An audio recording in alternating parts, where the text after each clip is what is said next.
Hi, everybody. In this video, we're going to talk about self-betrayal and what Maslow has to say about this very, very important notion. It also has a lot to do with existentialism. In existentialism, we often speak about being authentic. That's a very important idea in existentialism. And whenever we're not living authentic lives, then we're betraying ourselves. Whenever we are not being true to our values, to who we are, and whenever we act in ways contrary to our essence, let's say. And so I want to share with you a couple of quotes from this book, and then I'll have more to say about this idea of self-betrayal. But according to Maslow, the inner nature of us human beings, our inner nature, is not strong and overpowering and unmistakable like the instincts of animals. Our inner nature is weak and delicate and subtle and easily overcome by habit, bad habits, I would say, cultural pressure, and wrong attitudes towards our inner nature. Okay, so Maslow, I would say he should have made a distinction here, okay, because he's using animals to compare our condition. Let's say that animals have a very clear, definite pattern of development, right? That we don't have. But we do have something similar, and this is what I mean. We have two patterns of development, we human beings, right? We have a physical pattern, okay, a physical development that seems to be very clear, distinctive, and it happens usually on the same periods of our development. And this is what I have in mind. This is what I mean. Um, when people experience puberty, for example, it always occurs in a particular time of our development. Recently, I read a study that says that women, on average, women grow in a stature till they're 16 or 17 maximum. After 17, women stop growing in stature. And for men, it's 21. That's the limit. So once a man reaches 22 years of age, okay, we're not going to see more physical growth in terms of stature. And this is true across every single human being, right? Across cultures. And so these patterns occur in a very clear, distinctive way in unexpected times during our growth. But I'm talking that's physical development. Psychological development, that's a whole different thing. And this is what Maslow is talking about here, our inner nature. He's talking about our psychological or existential nature, our existential condition. And this is the issue. We know how we are going to develop physically, but we have no idea what kind of individual we will end up being. And the same is true of everybody else. Like you have no idea how people are going to end up becoming in the end. Uh, I'm sure you know plenty of examples of people who they were really, really smart in school, let's say, and everything seemed to indicate that they would be tremendous professionals and very successful and so on. And then they ended up in a very, very different place, in a bad place. And the same is true of the opposite case, right? People who were probably brought up in terrible circumstances, dysfunctional family, abuse, and they ended up being in a very, very good place at the end of their lives. So, but again, we don't know how we're going to develop psychologically. And this is, again, what Maslow is trying to say here. Our inner nature, our psychological nature, is weak, delicate, and subtle, and easily overcome by habit. I insist, bad habits. Sometimes we have the right way of looking at things, the wrong way of perceiving things, of analyzing things. In past videos, I talked about the how we put people in boxes. And this is something most people do, right? We classify people into friends and enemies, for example, liberals and conservatives, and national foreigners. And Maslow says that every time we put people in boxes, okay, we're making a mistake because we're failing to see their uniqueness and their complexity as human beings. Okay, so that's a terrible way of looking at people. That's a bad habit. And this is a problem most people have for sure. They have wrong patterns of thinking. And boy, there's a lot of psychology behind that idea. And I'm thinking CBT, cognitive behavioral therapy, which this stuff, I mean, this thing is based on research, and it's a very effective therapy treatment, CBT, that is. And it has to do with wrong patterns of thinking, right? Wrong ways of looking at the world, of understanding ourselves, understanding the world, wrong habits. And these habits are definitely going to represent an obstacle in our psychological, or like Maslow says here, our inner development. Definitely. Cultural pressure, my goodness. It is so unfortunate that many cultures, especially in Western societies, they're very, very toxic, and they're not the most conducive to a great inner psychological existential development. But the opposite. There's so much in our culture, in our music, in our entertainment industry, that it's not conducive to growth, but the opposite, and wrong attitudes and so on. So there's so much, so many obstacles, so many struggles for us to overcome in order to develop psychologically the right way. In order to be all that we can be, we have to struggle with so much, friends, and it's unfortunate. But again, I've always believed that knowledge is power. The more we know, the better we're going to be in dealing with these obstacles and struggles. And you can look in the past videos that I posted and the previous, when we talked about, for many videos, about the characteristics of the self-actualized individual. Okay, these are good ideas, good standards that we must keep in mind, and good habits that we must pursue, we must try to develop in order to live the best life possible, right? So, and that's one way of counteracting habit, cultural pressures, wrong attitudes, and so on. And we can be more successful at dealing with these struggles and obstacles. Now, I have one more quote I want to share. And here Maslow says, the serious thing for each person to recognize vividly and poignantly, okay, this is something we must recognize like very, very clearly. We must be very mindful about this one thing. What is the one thing?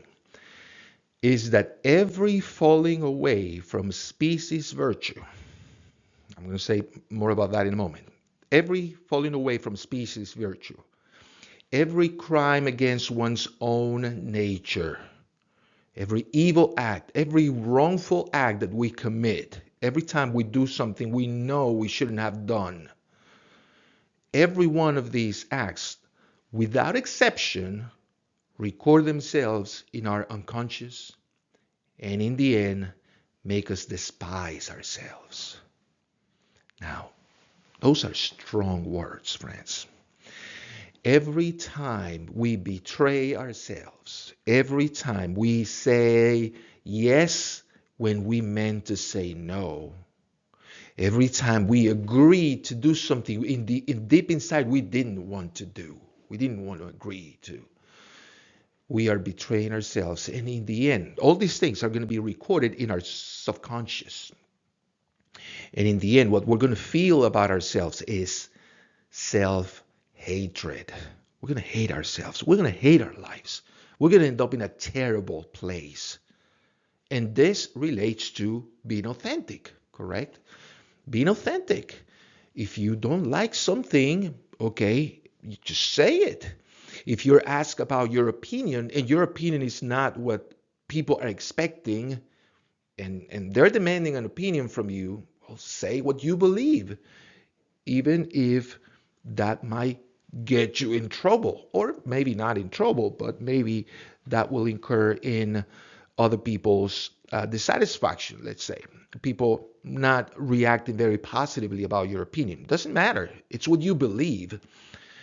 But if for the sake of getting along, you just go with the flow, okay? And because you want to avoid confrontation, every time you do that, and if you get stuck in this pattern, this mindset, what you're going to be doing is continuously betraying yourself, not being authentic, and in the end, these things, these acts are going to be stored, recorded in your subconscious, in your body, if you were to put it that way.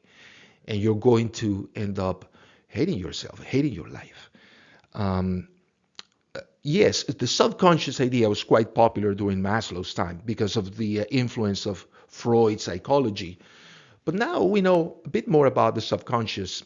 And I'm thinking about this book that has been tremendously popular and influential. I don't remember the author, but the name of the book is The Body Keeps the Score. Okay? It's a psychology book and quite influential and very relevant in our days.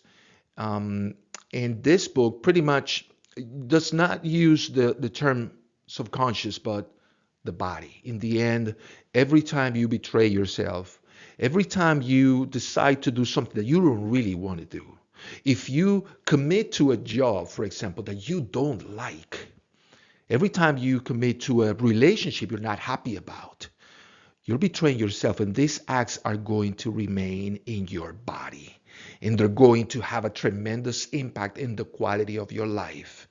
And this is what I mean. You're going to feel in your body. You're going to feel tired. You're going to feel sad. You're going to feel, you're going to experience all sorts of negative feelings because your body, it's retaining all these decisions, bad decisions that you have made about yourself, about your life. So that's why it's so important to know oneself, right? I've said this before. Uh, Existentialism comes down to two things: to being authentic and knowing yourself. That's it. And easier said than done, right? But all these videos on Maslow has to do about the exact same thing. Now, uh, species virtue. I'm going to make this very, very brief because, gosh, there's so much information here. Um, Species virtues is what is considered virtuous, what is considered praiseworthy, important, valuable for us as a species, for human beings. And believe it or not, there is a long list of virtues that are embraced and they're praised across cultures in every part of the world. And this is what I mean. Things like courage, for example. Okay, courage is something that is praised, that is valued in every single culture. Okay, there's no relativism about these things. Being courageous, that's a good thing. Being resilient, that's a good thing across cultures. Being accountable for your actions, like everywhere in the world, people are going to say, yeah, that's good. That's something that you should do. Being compassionate, that's important. Being generous, being cooperate, being a team player, that's stuff that people appreciate. Having self-control of your emotions, being in control of yourself, that's important. Being diligent, being forgiving, being caring. Okay, these are virtues, right, that are very unique to our species, to human beings. And every time you fall away from one of these virtues, then you're committing an act of self-betrayal, and that's going to be recorded in your subconscious or your body. I want to finish with Aristotle. You know, this whole idea of self-actualization actually comes from Aristotle. Okay, Aristotle, his philosophy is quite scientific, I have to say. I always say Aristotle was more of a early scientist than a philosopher. And when you study his philosophy, you're going to be uh, you're going to learn a lot of interesting technical terms, and this is one of them. Enteleki, right? It's a Greek word. But enteleki, the idea of enteleki is the natural goal, or telos, the natural end, inherent in the end in the development of things. For example, the enteleki of an egg is to turn into a bird. I'm reading my notes on Aristotle, notes I use for my classes. The enteleki of an egg is to turn into a bird, right? The enteleki of a seed is to turn into a plant. The enteleki then is the potential that a thing has, a living thing has, of becoming something. Okay? So when you look at a seed, you're not looking at a plant or a tree, but you know it has that potential, right? Inherent potential in it. It's just a matter of the seed being in the right place and having the ideal conditions so this seed can grow and develop into a nice plant and then a tree. So that's enteleki. That potential is there. Same thing for an egg, right? And you have an egg, and in the right conditions, that egg must develop and turn into a bird. Okay, well that's enteleki. And according to Aristotle, I'm reading my notes again. Things are more fully actualized when they reach that fullest potential, when they reach that enteleki at its optimal potential, right? So, for example, a chicken is more fully actualized when it can perform at optimal level all that it is capable of doing, like laying eggs, caring for its chicks, pecking for food. So, a chicken, it's more fully developed, it's at its ultimate potential when it does all these chicken things at its best possible way, the best possible way. I hope you understand what I'm trying to say here. So that is when the chicken is more fully actualized, when it can perform all these chicken things at an optimal level. Well, that's what self-actualization means, right? When we can develop that inner nature of ours to its optimal capacities. And that's what it means to live the best life possible. So that is the goal. And I hope these ideas, friends, are making sense to you. I'm trying to use common sense, personal experiences, philosophy like Aristotle, existentialism. But I think in the end, all these things relate and they connect.